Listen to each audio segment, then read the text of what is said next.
अस्सलाम वालेकुम। मेरा नाम नेहा बानो है और मैं प्रॉफिट सीरीज़ शुरू करने जा रही हूँ। और आज की हमारी टॉपिक है आदम अलैहिस्सलाम।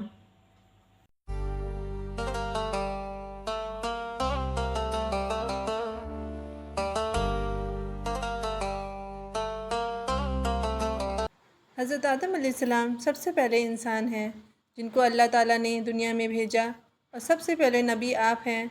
आप ही की औलाद सारी दुनिया में फैली। आपका ज़िक्र कुरान पाक में 19 बार आया है। जब अल्लाह ताला ने दुनिया को आबाद करने का इरादा किया तो उसने फ़रिश्तों से कहा, मैं दुनिया में अपना एक नायब खलीफा बनाना चाहता हूँ। फ़रिश्तों ने कहा, ऐ अल्लाह, तो दुनिया में ऐसे शख्स को नायब बनाना चाहता है जो खराबियाँ करके और खून करता फिरे। हम तेरी तारीफ़ करने के साथ तेरी तस्बीह और पाकी बयान करते रहते हैं। अल्लाह ताला ने फरमाया, मैं वह बातें जानता हूँ जो तुम नहीं जानते। अल्लाह ताला ने हज़रत आदम अलैहिस्सलाम को सब चीज़ों के नाम सिखा दिए।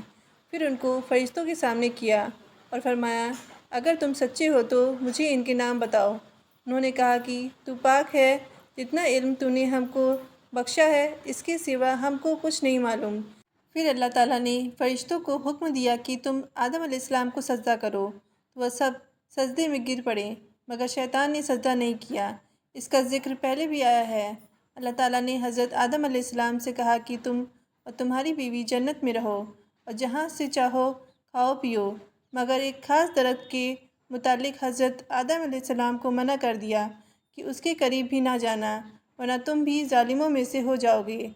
इस तरह अल्लाह ताला ने हज़रत आदम अलैहिस्सलाम का इम्तिहान लिया कि देखें या हमारा कहना मानते हैं या भूल जाते हैं और शैतान के बहकावे में आ जाते हैं।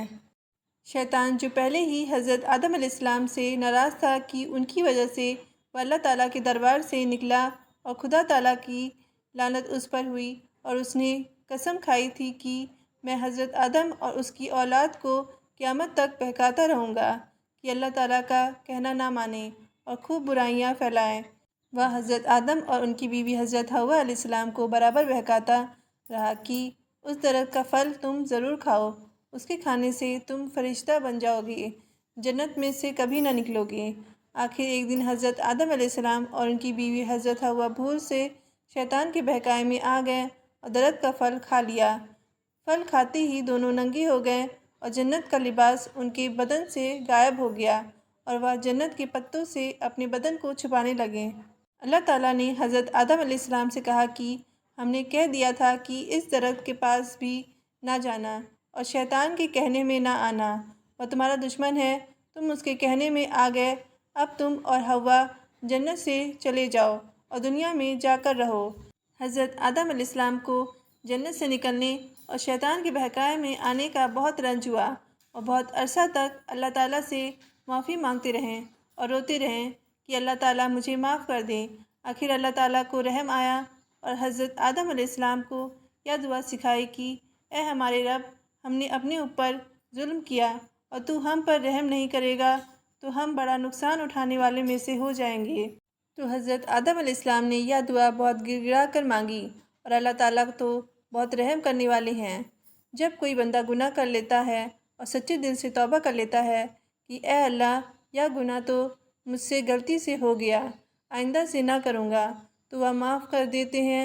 चुनांचे हज़रत आदम अलैहिस्सलाम को भी अल्लाह ताला ने माफ़ कर दिया और फिर कहा कि तुम और तुम्हारी औलाद दुनिया में रहो, और यह बात याद रखो कि जब मेरी तरफ़ से कोई नबी अलैहिस्सलाम मेरी हिदायत लेकर तुम्हारे पास आएँ तो तुम उसका कहना मानना। जो मेरे भेजे हुए नबियों का कहना मानेगा उसको फिर ना कोई खौफ होगा और ना गम होगा, और जो लोग मेरे नबियों की बात को नहीं मानेंगे और हमारी आयतों को झुटलाएंगे वह दोज़ख में जाएंगे और हमेशा उसी में रहेंगे। इसके बाद हज़रत आदम अलैहिस्सलाम और हज़रत हव्वा अलैहिस्सलाम दुनिया में रहने सहने लगे। खूब जी लगाकर अल्लाह की इबादत करते उनकी बहुत औलाद हुई और दुनिया में सब जगह आबाद होती रहीं।